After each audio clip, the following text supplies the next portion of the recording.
सूत्रम् इन्दुशेखरं कृपाकरं नारदादियोगी वृन्दावन्दितं दिगम्बरं काशिकापुराधिनाथ कालभैरवं भजे भानुकोटिभास्वरं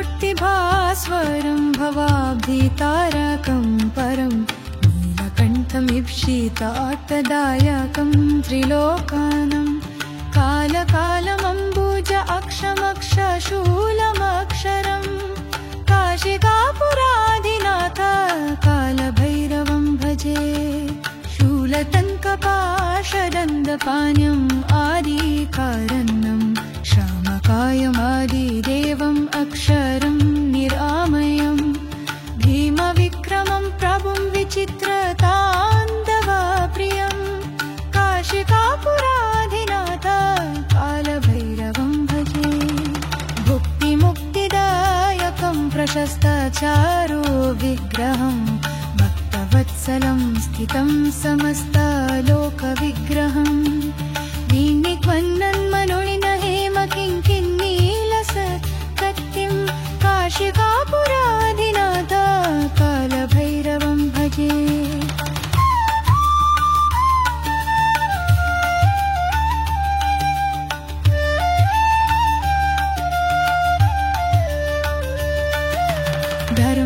धर्मसेतुपालकं त्वा अधर्ममार्गनाशकं कर्मपाशमोहकं सुशर्मदायकं विभुं स्वर्णवर्णशस्यपाशशोभितङ्गमण्डलं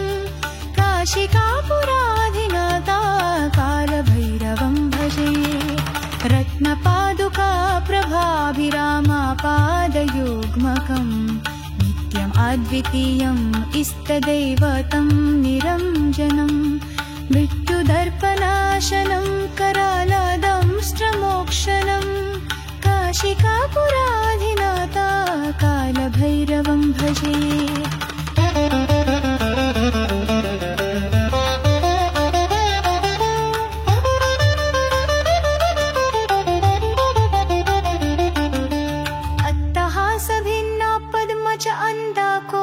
संततिं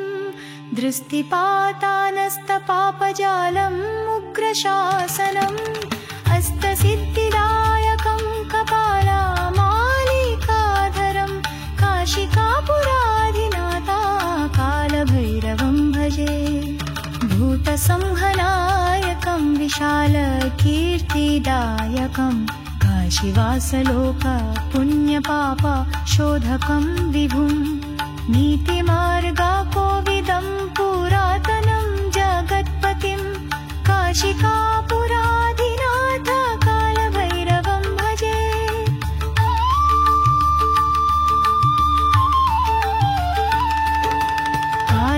कालभैरवास्तकं पत्तं तिये मनोहरं ज्ञानमुक्तिसाधनं विचित्रपुण्यवर्धनं शोकमोहदैन्यलोभकोपतापनाशनं प्रयान्ति कालभैरवां हरिसन्निधिं नरा ध्रुवम्